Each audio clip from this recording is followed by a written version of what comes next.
This is Feminist Wellness, and I'm your host, nurse practitioner, functional medicine expert, and life coach, Victoria Albina. I'll show you how to get unstuck, drop the anxiety, perfectionism, and codependency so you can live from your beautiful heart. Welcome, my love. Let's get started. Hello, my love. I hope this finds you doing so well. As someone who reads, thinks, and talks a lot about relationships, I think it's high time that we talk about the 5 love languages, which is a framework for thinking about how we give and receive love, popularized by Gary Chapman in his 1992 book, which has been a New York Times bestseller for about 100,000 years now. This framework posits that we all give and receive love in 5 different ways: words of affirmation, acts of service, receiving gifts, quality time, and physical touch. Per Chapman, you can have one or more predominant ways, but tend to have one main way that works best for you. While many poo-poo this whole framework, a 2006 study by Nicole Egbert and Denise Polk suggests that there may in fact be some degree of psychometric validity to the 5 love languages. And that means, my nerds, that there's a study that shows that the 5 love languages may indeed be legit. And while I'm not here in support of or to negate the validity of the love languages framework, what I am here to say is that these kinds of tools can be a super helpful starting place, particularly in a new relationship or one that needs some reinvigoration, and that it really behooves us to relate to them as such, a starting off point, instead of making them into absolutes, instead of saying, this is the only way to show up and show me love. Because as humans, we are not static animals. We are dynamic and ever-changing. And our preferences and relationship to loving and being loved will change as we change. And because we can use thought work to relate differently to the ways we are shown love by ourselves and others, we can create so much change in all of these rubrics. Finally, as someone who is all about that neuroplasticity, I believe we should be careful to not box ourselves in and to say a definitive, this love language works for me, this other one is garbage. I believe that the love languages framework can be a super helpful tool that we can take to our thought work to help reveal the ways in which our habitual thought patterns allow or block us from experiencing the gestures of love, kindness, and generosity others offer us from their own framework for loving, which is often quite different from our own. As those of us with codependent, perfectionist, and people-pleasing thoughts, we may already have a hard time accepting certain expressions of love because we have that habit of all or nothing, black and white thinking that often comes about because it kept us safe in childhood, when we became masterful at reading the room and deciding in the blink of an eye what is emotionally or physically safe or not by quickly categorizing it as a yes or no, a good and bad, danger, not danger, which is also a brilliantly mammalian skill that we tend to excel at. So mix that way of thinking up with the love languages as a set of absolutes, and you can find yourself painted into quite a little corner, turning away bids for love or connection because you've decided that they just don't work for you without exploring the topic further through thought work. What I think is really interesting here from a thought work perspective is that it's all about the story we're telling about each love language, which often comes from what we were taught is important in childhood or what we didn't get in childhood and are trying to, subconsciously, of course, attempt to receive in adulthood from our relationships. That is, we can believe that our minds, our nervous systems got patterned in a specific way to have specific preferences. And we can also use thought work to shift those habitual relationships to different ways of giving love. By examining our patterns and understanding them, we can choose to have different thoughts that may change the ways we are able and willing to receive expressions of love. Finally, before looking at each of the love languages specifically, I want to name the role that control plays here. From our codependent, perfectionist, and people-pleasing thought habits, we sure do love to try to control things. Our partners, our family, our friends, our children, our coworkers, our boss, strangers, the bodega owner, the weather, on and on. We try to control the way we are shown love because we're scared not to. So again, we create these detailed internal rubrics for what it means to show up for us, to love us, to care for us. And if you're not doing it in the exact way I want you to, that you would know if you only took the time to read my mind and not have opinions of your own, like you know I would prefer for you, then everything would be fine. And you could accept love in whatever form, as long as it's exactly the form you want, exactly the way you want it, right? It's like you tell your partner, hey, I'd love to receive flowers. And so you expect them to read your mind to know you meant peonies and not carnations. Or you meant carnations and not roses, right? So the more we can allow the people we love to be themselves, to pick the flower they want to give us because it's the one that brought joy to their heart, the more we can accept them as them and can drop the desire to control everyone and everything. Thus, the more love we can feel regardless of the love language used to show us love. So let's look at how codependent, people-pleasing, perfectionist thinking folks might receive the different languages of love and some examples of common thought patterns we may have. And if these examples don't match up exactly with your own way of thinking, that's cool.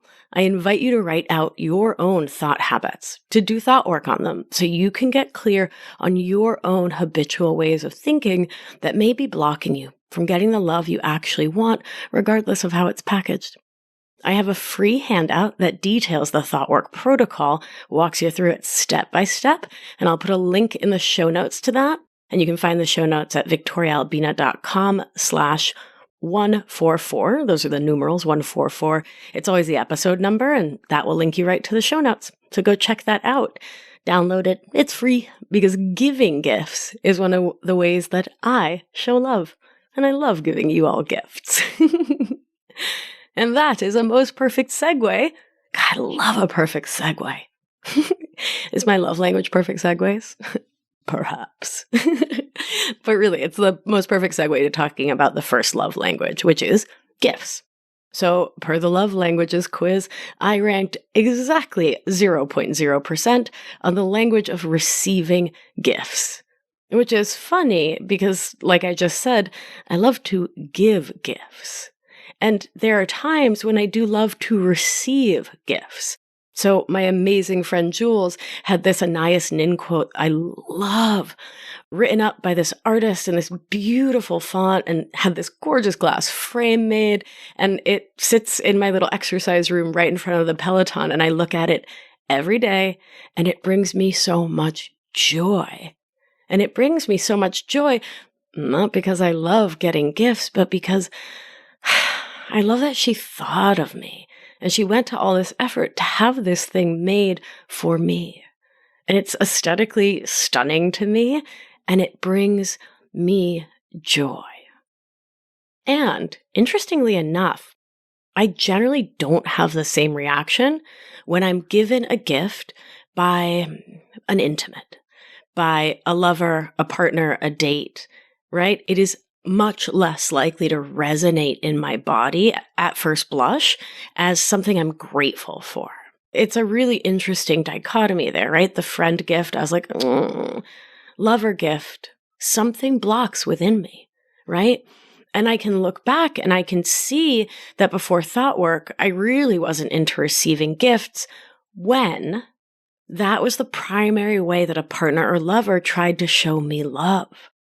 And in the absence of the other love languages that resonate more for me being met, I wasn't into the gifts. So let me give you an example because I can imagine this is like, wait, what?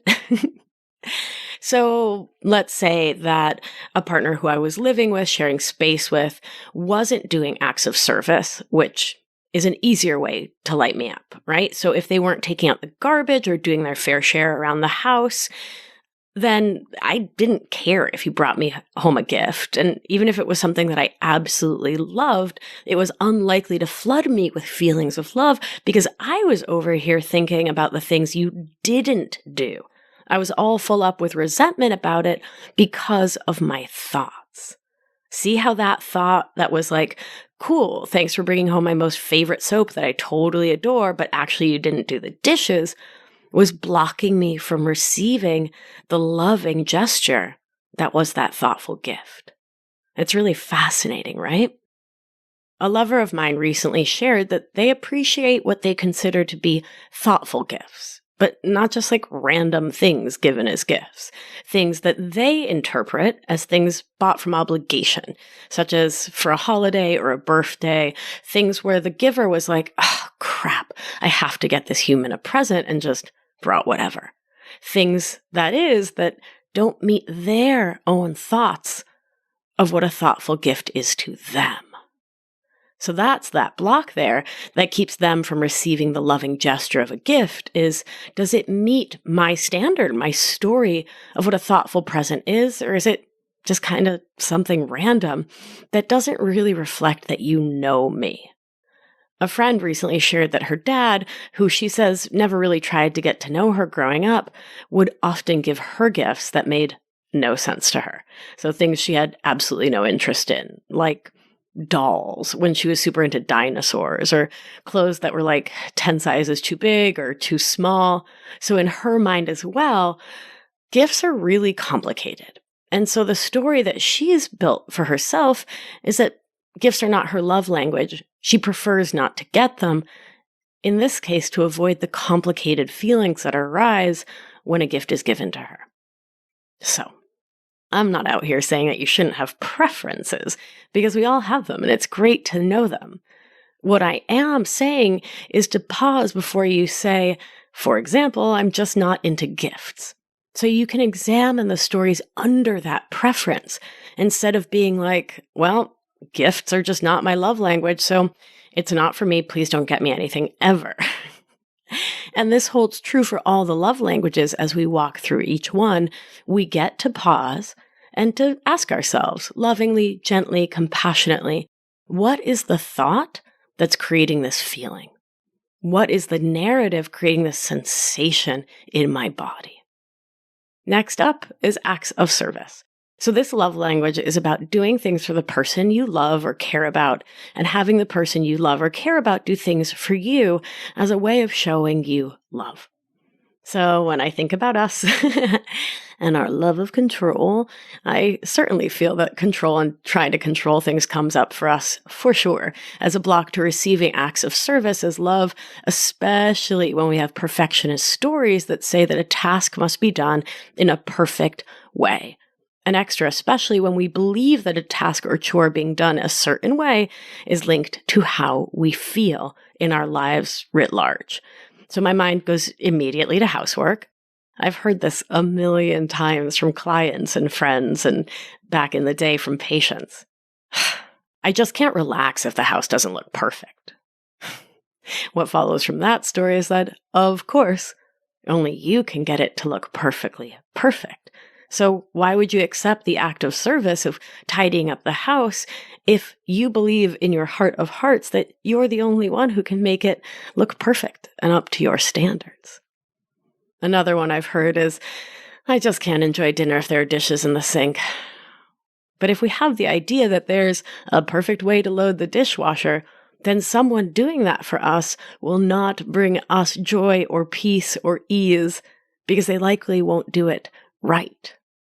We might say acts of service don't bring me joy and are not my love language, when in fact, it may be your perfectionist thinking and desire for control, the desire to be seen as the martyr who does all the housework, that keeps you from appreciating the gift of someone doing something nice for you, especially when your story is that only you can do it right.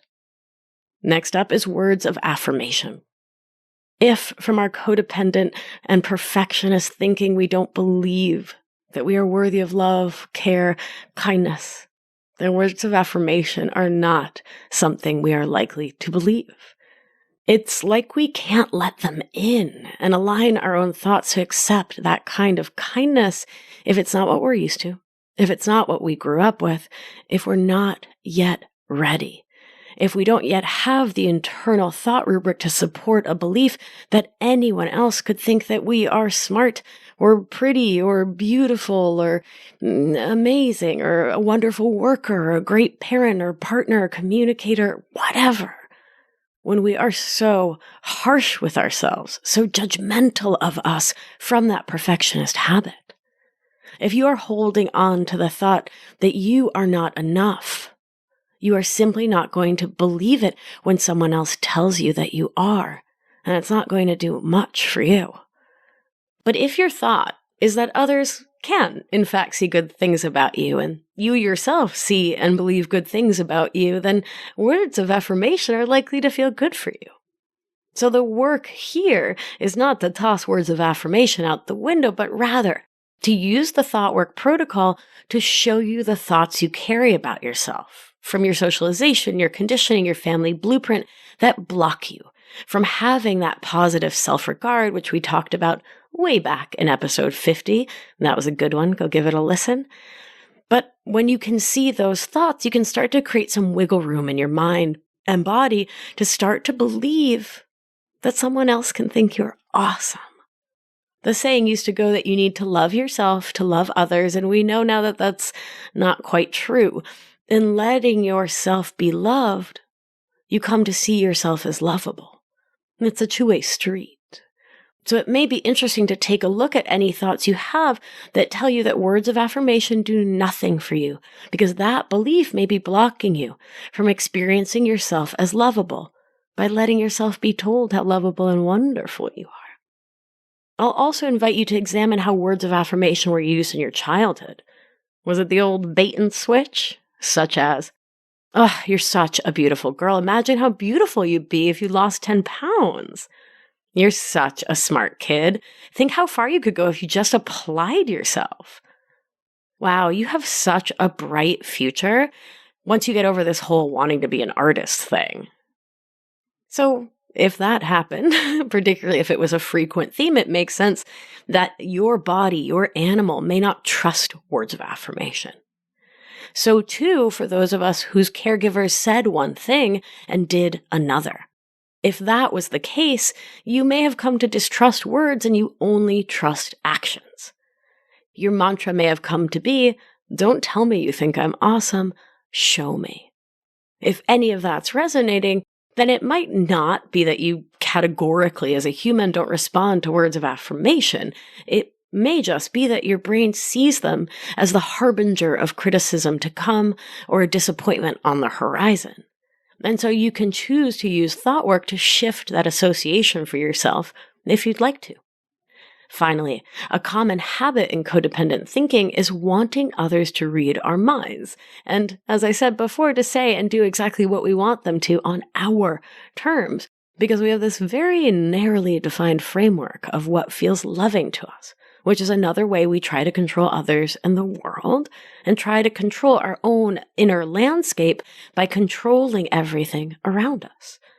So it might be interesting as well to ask ourselves, if we don't like words of affirmation, or if we have a control-based story here too about what the specific words are, which we have decided are acceptable as loving for us.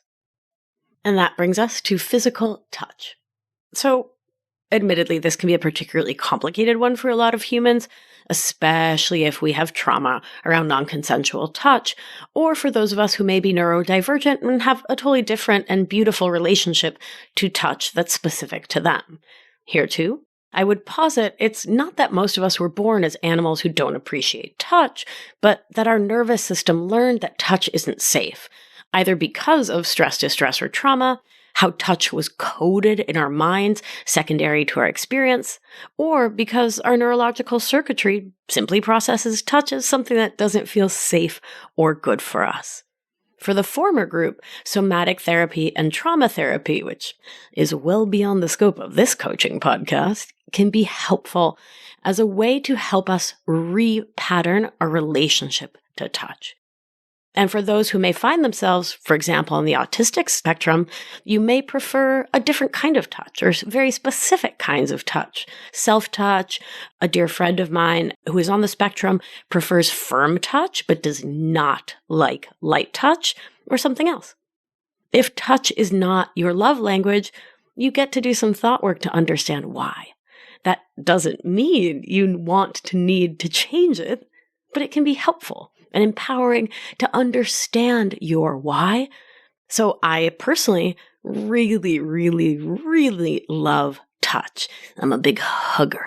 I'm Latina. I'm from a people, we kiss on the cheek when we meet up with people or when we meet people for the first time, when we hug people. It's so funny. Brains are so fascinating. I just started thinking about Argentina. And so I just heard myself say, instead of in English. It happens automatically. I love brains. But anyway, somebody went on a tangent. Reeling it back in, I love touch. That was the point. I'm from a people who are very, very touchy. And when I'm dating someone new, I tell that person that touch is a really important way for me to have connection. And I do that because why not? And it's really, really helpful. For example, if we're having conflict or if I'm upset or dysregulated, we're having a hard conversation, I want my intimates to know that the kindest thing you can do for me, a way to really show me love that deeply helps me co-regulate, is through touch. A hug, a hand on my knee. If you really want me to hear you and to connect in with you and what you're saying, say it while touching me. Sure, I could do thought work to explore that if I wanted to change it, but I don't want to. It's a thing that works for me and that feels really good about me. And at this point in my life, in my growth, in my dedication to myself and having my own back, this is a non-negotiable. So if I was dating someone and told them it's really important to me that you provide me with touch to help me co-regulate if we're having a fight, and someone said, I absolutely cannot do that, I will not do that, I'm not available for that, I would both honor that that's their choice, that's how they want to take care of themselves, and that's not something that works for me.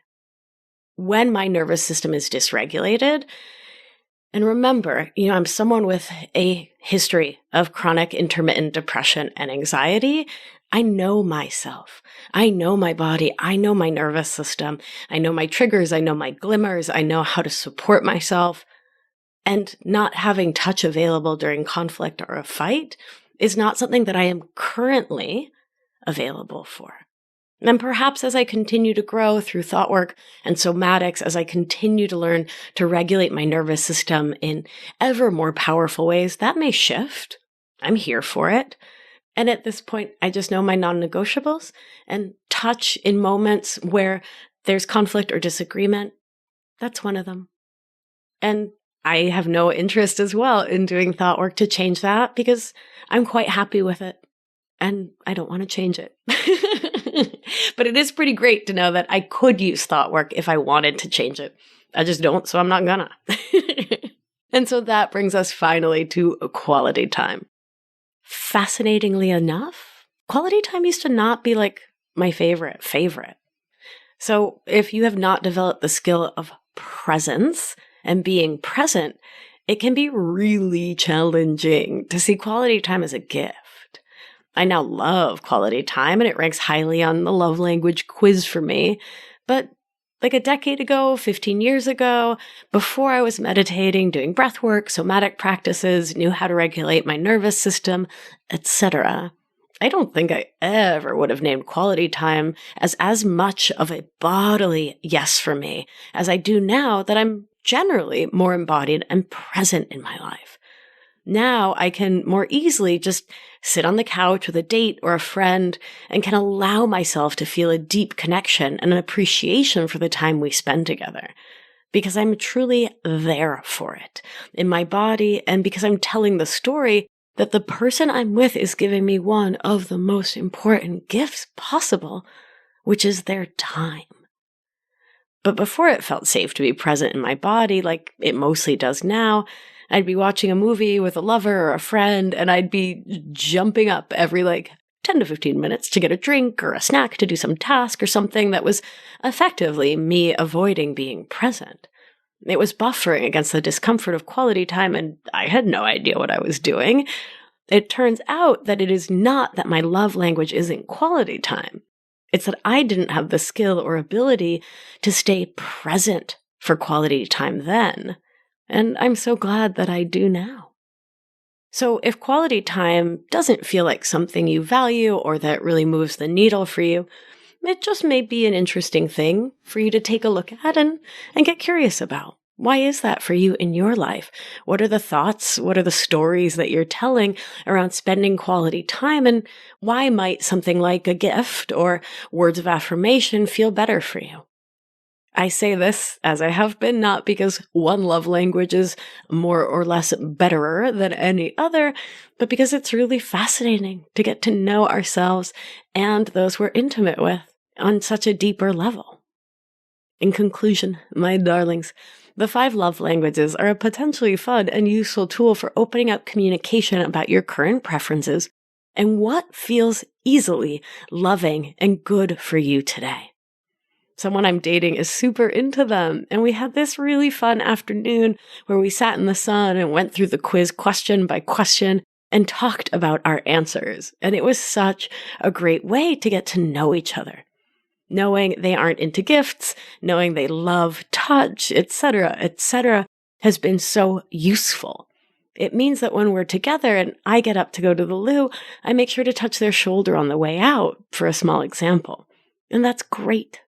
And because I share that acts of service resonate as loving gestures for me, they're extra attentive to doing things around the house, to cleaning up after themselves. They take the garbage out without anyone asking, on. And I love that.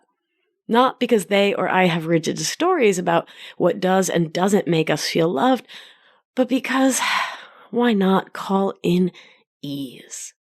These simple things we do to meet one another and to make each other feel cared for and loved can be so easy. And I think it's a great thing to choose to engage with these simple ways of bringing more love into our lives.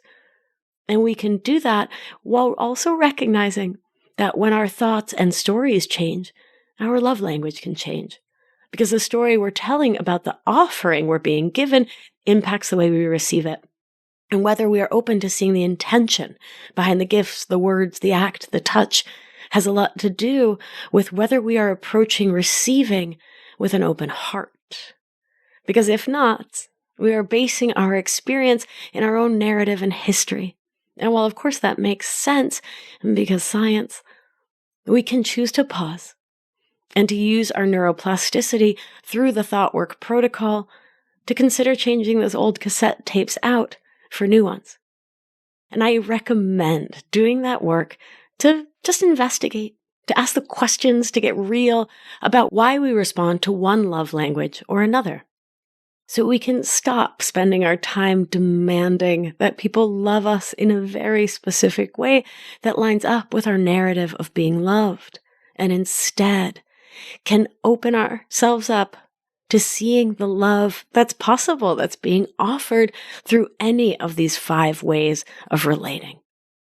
And listen, if you know what resonates in your body, let's say it's acts of service or touch or whatever, tell your partners, tell your friends, tell your parents, tell your kids, tell the people you love.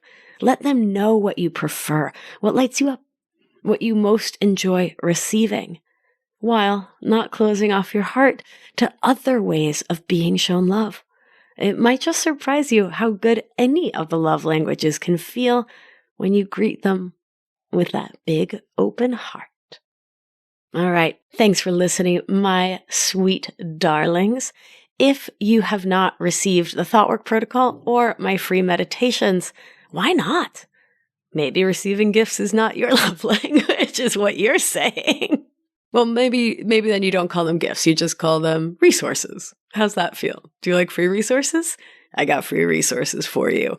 If you head over to victoriaalbina.com, right at the top of the page, you can download my free meditations, and you can head on over to victoriaalbina.com / whatever slashy thing takes you to a website. I'm saying this like I know what slashy thing is, the right thing. But anyway, victoriaalbina.com / thing 144, which is the show page for this episode, and you can download the ThoughtWork protocol right there in so much detail because I love sharing free gifts or free resources with you. And if you are loving what you're learning on the show week after week, you're going to love Anchored. It is my absolute favorite place in the world. It is the greatest gift in my life is to hold space with these beautiful and amazing, incredible humans who've joined this community, this collective, so they can overcome their codependent, perfectionist, and people-pleasing thought habits and can live a life with more joy and self-love using ThoughtWorks, somatics, and breathwork, mind, body, spirit. And we are enrolling currently for the February cohort. Head on over to victoriaalbina.com/anchored to learn more and to apply now. Really, really, really looking forward to connecting with you and to having you join the familia over in Anchored. It's such a delight. Have a beautiful day, but first, let's do what we do. Gentle hand on your heart if that feels loving. Close your beautiful eyes if that feels safe and you are not driving. Remember, you are safe. You are held. You are loved. And when one of us heals, we help heal the world. Be well, my darling. I will talk to you soon. If you've been enjoying the show and learning a ton, it's time to apply it with my expert guidance so you can live life with intention without the anxiety, overwhelm, and resentment so you can get unstuck. You're not going to want to miss the opportunity to join my exclusive, intimate group coaching program. So head on over to victoriaalbina.com/masterclass to grab your seat now. See you there. It's going to be a good one.